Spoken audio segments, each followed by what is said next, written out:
Salam sejahtera sahabat GKI Keranggan yang terkasih dimanapun berada di hari libur dalam perayaan Imlek bersama saudara-saudara kita yang merayakannya ya Bapak Ibu. Dan kita hari ini mau merenungkan firman Tuhan dari Lukas 6 ayat 46. Lukas 6 ayat 46. Mengapa kamu berseru kepadaku, Tuhan, Tuhan?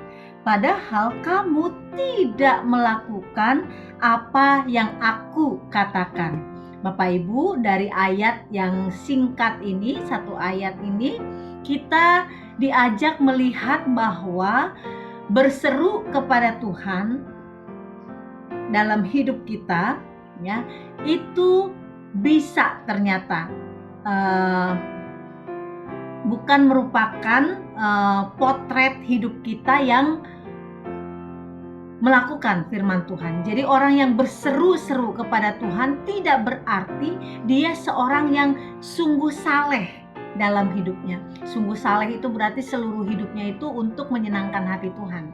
Ketika dia melakukan urusan-urusan kehidupannya, ketika dia berelasi dengan orang lain, dalam keluarga, di mana-mana saja gitu ya, itu orang yang saleh dia akan terus memandang pada apa yang Tuhan kehendaki untuk dia lakukan, dan itu yang dia lihat dan itu yang dia lakukan. Ternyata tidak semua orang yang berseru-seru pada Tuhan tuh bisa orang yang rajin berdoa, orang yang memang ketika ada masalah lalu dia teringat sama Tuhan, atau ketika dia tersandung ya, kadang ada orang yang tersandung saja kakinya gitu ya, keserimpet saja kakinya terus mau jatuh, dia udah kayak orang yang dekat banget dengan Tuhan dan menyebut nama Tuhan dengan mudah gitu. Nah, Lukas 6 ayat 46 ini membukakan kepada kita, ternyata bukan itu gitu. Yang inti dari kehidupan iman kita bukan yang Tuhan apa-apa Tuhan, tapi hatinya enggak kelihatan dengan yang dikatakan oleh Lukas 6 ayat 46, dengan sebenarnya dia tidak melakukan apa yang Tuhan firmankan gitu. Jadi orang yang melakukan firman Tuhan memang ya, orang yang hidupnya fokus sama kehendak Tuhan memang akan selalu mengingat Tuhan, membawa seluruh masalahnya kepada Tuhan, bergumul dengan Tuhan ketika ada hal-hal yang dia hadapi. Tetapi ternyata tidak otomatis orang yang tadi itu yang Tuhan itu orang yang utuh gitu.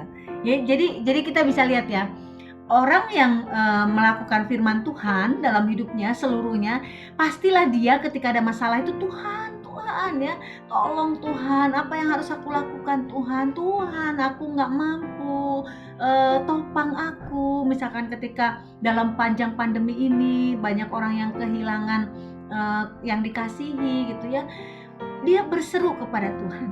Itu orang yang melakukan firman Tuhan tuh pasti dia carinya Tuhan ya, berserunya pada Tuhan. Tapi ternyata orang yang berseru kepada Tuhan terus menerus gitu ya, belum tentu orang yang melakukan firman Tuhan, karena ternyata berseru kepada Tuhan itu tidak serta-merta mencerminkan orang yang melakukan firman Tuhan. Ya, jadi ada dua. Jadi kalau dikatakan ya, yang pertama orang yang melakukan firman Tuhan itu pasti dia berseru-seru kepada Tuhan. Golongan yang kedua adalah orang yang kelihatannya selalu berseru-seru pada Tuhan, tapi ternyata tidak melakukan firman Tuhan dalam hidupnya. Jadi kalau ini aja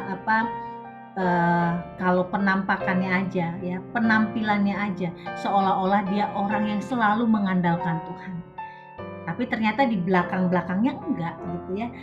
Orang yang kelihatannya saleh ternyata enggak saleh gitu. Berbeda dengan yang sungguh saleh, memang ketika dia melakukan urusan hari-hari pun dia saleh. Dan ketika dia bergumul, dia tambah saleh, tambah cari Tuhan, ya Bapak Ibu. Semoga kita nggak masuk golongan yang selalu berseru-seru kepada Tuhan, tapi di sisi lain hidup kita nggak lurus, nggak benar, nggak melakukan apa yang Tuhan kehendaki, gitu ya.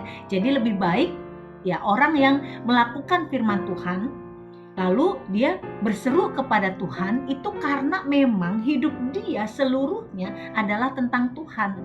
Baik ketika hari-hari biasa saja ataupun ketika pergumulan yang berat, ya.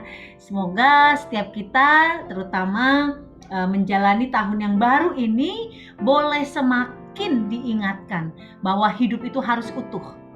Kelihatan kita tunjukkan bahwa kita seorang yang saleh, ya, dengan bersandar penuh selalu pada Tuhan, tapi utuh, yaitu di belakang orang pun, ya, kita selalu berupaya untuk melakukan apa yang menjadi firman Tuhan, ya.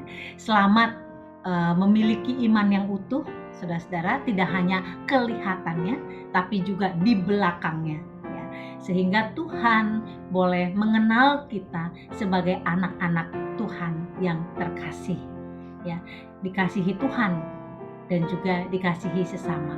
Nggak cuma kelihatan baik di hadapan sesama, tapi tidak kelihatan baik di hadapan Tuhan yang tahu seluruh hidup kita. Selamat berjuang, saya juga berjuang, Bapak Ibu juga berjuang. Mari memiliki iman yang utuh, baik yang kelihatan maupun yang tidak dilihat oleh orang. Kita tetap setia melakukan firman Tuhan. Amin.